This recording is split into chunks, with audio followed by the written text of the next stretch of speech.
One Tuesday morning in autumn, at precisely 8:30, Sherlock Holmes received a mysterious message that two men of great public distinction would be visiting Baker Street in their private capacity and under circumstances of complete secrecy.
In brief, Mr. Holmes, a document has been stolen from my private dispatch box.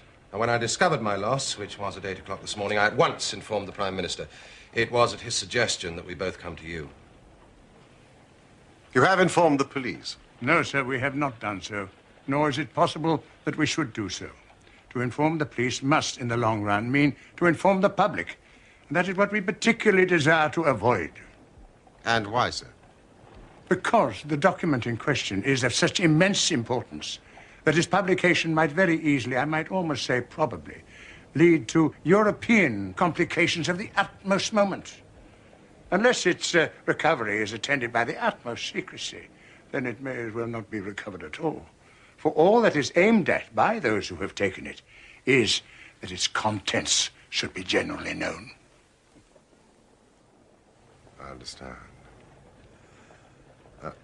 Watson, do sit down. Now, Mr. Trelawney Hope, I would be much obliged if you would tell me the exact circumstances under which this document disappeared. As Secretary of State for European Affairs, I received the letter 6 days ago. It was a letter from a foreign potentate, you understand. It was of such importance that I never left it in my safe, but I have taken it each evening from my office back to my house in Whitehall Terrace and kept it in my bedroom, locked in my dispatch box. And you are sure that it was there last night? Yes, I'm quite certain of that fact. I actually opened the dispatch box whilst I was dressing for dinner, and I saw the letter inside. It then remained upon my bedside table. Both my wife and I are light sleepers and are prepared to swear that no one could have entered the room during the night, and yet this morning the paper is gone. What time did you die? At 7:30. How long was it before you went to bed? My wife had gone to the theatre. I had waited up for her. It was 11:30 before we went to our room. So, for 4 hours, the dispatch box had lain unguarded. Mr. Holmes, no one is ever permitted to enter that room, save the housemaid in the morning and my valet during the rest of the day. They are both trusty servants who have been with us for many years. Besides, neither of them could have possibly known that there was anything more valuable than the ordinary departmental papers in my box. Surely your wife knew? Mr. Holmes, I've long known how high is Mr. Hope's sense of public duty. I'm convinced that in a case of this importance, it would rise superior to the most intimate domestic ties. You do me no more than justice, Prime Minister.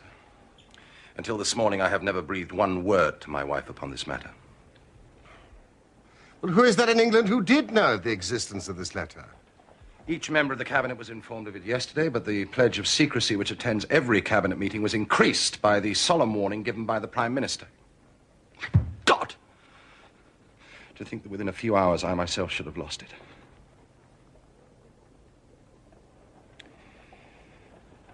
Besides the members of the cabinet, there are 2, possibly 3 departmental officials who know of the letter. No one else in England, I assure you.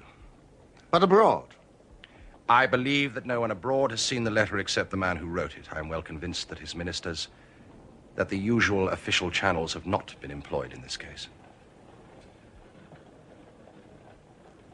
Now, sir, I must ask you more particularly what this document is and why its disappearance should have such momentous consequences. Well, Mr. Holmes, the envelope is a long, thin one of pale blue color. There's a seal of red wax stamped with a crouching lion. It is addressed in large, bold handwriting. Interesting and indeed essential as these details are, my inquiries must go more to the root of things. What was the letter?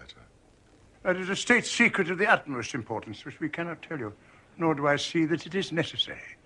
If by the powers which you are said to possess you can find such an envelope as I've described with its enclosure, then you will have deserved well of your country and earned any reward which it is within our power to bestow. Gentlemen, you are two of the most busy men in the country. And in my own small way, I have a good many calls upon me. I regret exceedingly that I am unable to help you in this matter. And any continuation of this interview would be a waste of time. I am not accustomed, sir, to such.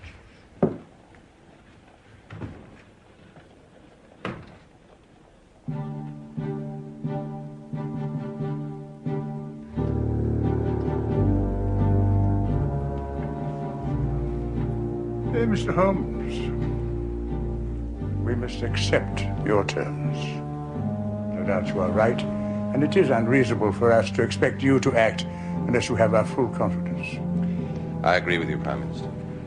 Then I will tell you, relying entirely upon your honor and that of your colleague, Dr. Watson, I must appeal to your patriotism also, for I cannot imagine a greater misfortune for this country than that this affair should come out. You may safely trust us.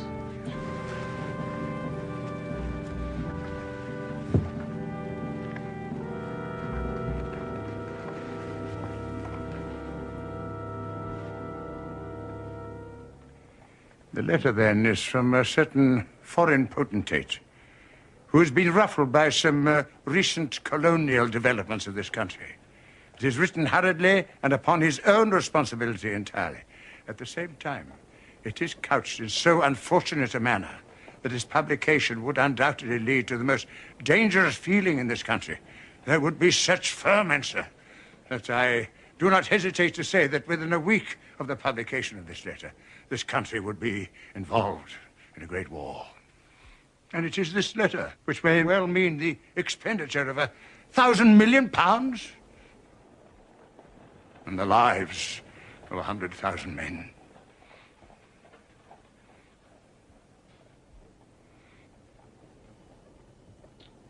Have you informed the sender? A cipher telegraph has been dispatched. Perhaps he desires the publication of the letter. No, Doctor, we have strong reason to believe that he already understands that he has acted in an indiscreet and hot-headed manner. It would be a far greater blow to him and his country than to us if this letter were to come out. This is so. In whose interest is it that the letter should come out? Why should anyone desire to steal it and to publish it? And there, Dr. Watson, you take me into the realms of high international politics.